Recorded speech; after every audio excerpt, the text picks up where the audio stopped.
75 ఏళ్ల స్వతంత్ర వజ్రోత్సవ వేడుకల్లో భాగంగా ఉదయం నుంచి చాలా అమూల్యమైన సందేశాలని విని ఉన్నాం. చాలా వాల్యుబుల్ లెక్చర్స్ని నేను ఉదయం నుంచి విన్నాను. దీన్ని ఆర్గనైజ్ చేసినందుకు మరొకసారి లక్ష్మి గారికి మరీ మనందరి తరఫున కూడా ధన్యవాదాలు తెలియజేస్తూ ఉన్నా. మనకి ఈ సందర్భంగా కొన్ని పరిశీలనలు మనకు అవసరమని నేను భావిస్తూ ఉన్నా. ఉదయం కాకి మాధవరావు గారు మాట్లాడుతూ మనం ఇప్పుడు ప్రైవేట్ రంగంలో రిజర్వేషన్ల కోసం ఉద్యమించడానికి నేను సిద్ధంగా ఉన్నాను. లక్ష్మి గారు మీరందరూ మళ్ళీ కలిసి ఒక టీం ఏర్పాటు చేసి ఆ పని చేస్తే మనందరం నేను ఆ పనిలో ఉంటానని వారు ప్రకటించారు. హరగోపాల్ గారిని కూడా ఆయన లెక్చర్ విన్నాము, ఆయన స్పిరిట్ కూడా చూసాం. జర్నలిస్ట్ మూర్తి గారిని కూడా వాళ్ళ స్పిరిట్ చూసాం, ఫ్రీడమ్ ఎలా ఉంది ప్రెస్లో అని. అంటే ఆ తరం వాళ్ళు 80 ఏళ్ళు వచ్చినా మళ్ళీ పోరాటానికి సిద్ధపడుతున్నారు.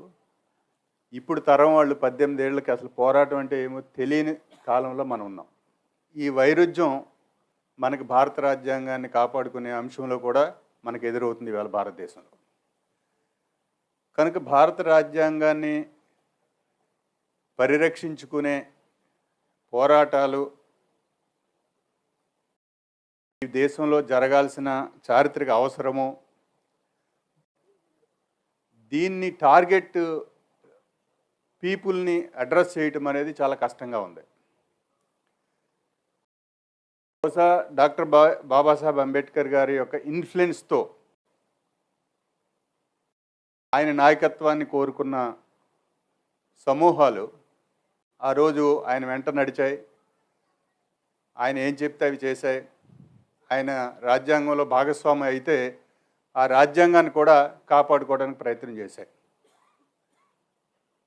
1967 అనుకుంటాను, భారత పార్లమెంటు ముందు బాబాసాహెబ్ అంబేద్కర్ యొక్క స్టాట్యూ, ఆ రోజు ప్రెసిడెంట్ సర్వేపల్లి రాధాకృష్ణన్ గారు, ప్రధానమంత్రి ఇందిరాగాంధీ గారు ఆ స్టాట్యూని ఇనాగ్రేట్ చేశారు.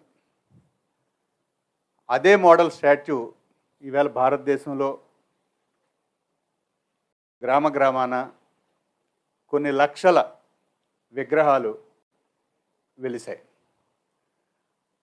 ఆ విగ్రహాలు ఒక ఆత్మగౌరవానికి సంకేతంగా, బలహీన వర్గాలకి, ముఖ్యంగా అంటరాని వాళ్ళకి ఒక ఆత్మగౌరవ చైతన్యాన్ని, ఒక దిశానిర్దేశాన్ని ఇస్తాయి.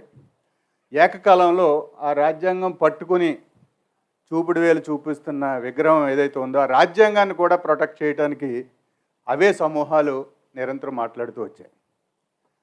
వినయన్న చెప్పినట్టు ఈ రాజ్యాంగం చుట్టూ కాపలా కాస్తున్న సమూహాలు ప్రధానంగా దళితులు, ఆదివాసులు, బలహీన వర్గాల నుంచి ఎక్కువ మంది కనిపిస్తూ ఉన్నారు. కానీ రాజ్యాంగ చైతన్యాన్ని ప్రజల్లో నింపటంలో పాలక వర్గాలు పూర్తిగా విఫలమయ్యాయి. ఎందుకంటే రాజ్యాంగ చైతన్యం ప్రజలకు చేరితే దాన్ని అమలు చేయమని డిమాండ్ చేస్తారు కనుక దాని చైతన్యాన్ని ఇవ్వకుండా పాలకులు నిరంతరం జాగ్రత్త పడుతూ వచ్చారు. అనేక రాజకీయ అవగాహన కలిగిన సంస్థలు కూడా రాజ్యాంగం పట్ల ఇంతకాలం ఒక నెరేషన్ ఇచ్చాయి. ఇది బూర్జువా రాజ్యాంగం అని కొంతమంది, ఇది విదేశీ రాజ్యాంగాలను కలగలిపిన ఒక రాజ్యాంగం అని కొంతమంది, అనేక నెరేషన్స్ రాజ్యాంగం చుట్టూ ఇచ్చినటువంటి కమ్యూనిస్టు వామపక్షాలు కానీ, లెఫ్ట్ రెవల్యూషనరీస్ పేరుతో ఉన్న పార్టీస్ కానీ, వాళ్ళు ఎప్పుడూ రాజ్యాంగ చైతన్యాన్ని ప్రచారం చేయకపోవటం వల్ల ఈ దేశానికి ఒక పెద్ద ప్రమాదం వచ్చిందనేది నా పాయింట్. సో వాళ్ళు రాజ్యాంగానికి వ్యతిరేకంగా చాలా క్యాంపెయిన్ చేశారు.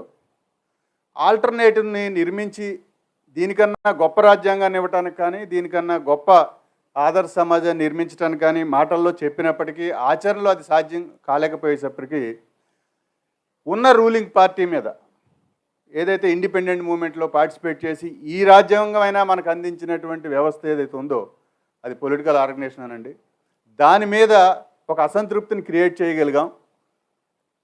చేయగలిగారు. ఆల్టర్నేటివ్ని ఎప్పుడైతే అందివ్వలేకపోయారో ఈ మధ్యలో ఈ ఫ్యాసిస్ట్ ఫోర్సెస్ దేశంలో ఎమర్జ్ అయ్యాయి. కనుక బ్రిటిష్ కన్నా ఇప్పుడు ప్రమాదకరమైన పరిస్థితి భారతదేశంలో ఉందనేది మనం గమనించాలి. ఇప్పుడు వచ్చినటువంటి పాలక వర్గాల ఫాసిస్ట్ స్వభావం రీత్యా బ్రిటిష్ కన్నా ప్రమాదకరం అని ఎందుకు అంటున్నామంటే, మనం బ్రిటిష్ ఎలాంటి సోషల్ ట్రాన్స్ఫర్మేషన్ కోసం ఎలాంటి చట్టాలు తెచ్చారు ఇవన్నీ మన ముందు కళ్ళ ముందున్న చరిత్ర. ఇప్పుడున్న పాలక వర్గాలు ఫక్తు మనువాద రాజ్యాంగాన్ని తేవాలనుకుంటున్నారని అందరికీ తెలుసు. అయినా వాళ్ళు రాజ్యాంగాన్ని ఎత్తిన పట్టుకుని మనకి ఒక ప్రదర్శన ఇస్తూ ఉన్నారు, ఒక బొమ్మలాగా. దాన్ని మనం జనాన్ని నమ్మిస్తూ ఉన్నారు వాళ్ళకున్న మీడియా ద్వారా, ఇప్పుడున్న కమ్యూనికేషన్ ద్వారా. So now we are in a dangerous situation. So మనం అందరం అలర్ట్ అవ్వాల్సిన అవసరం ఉంది.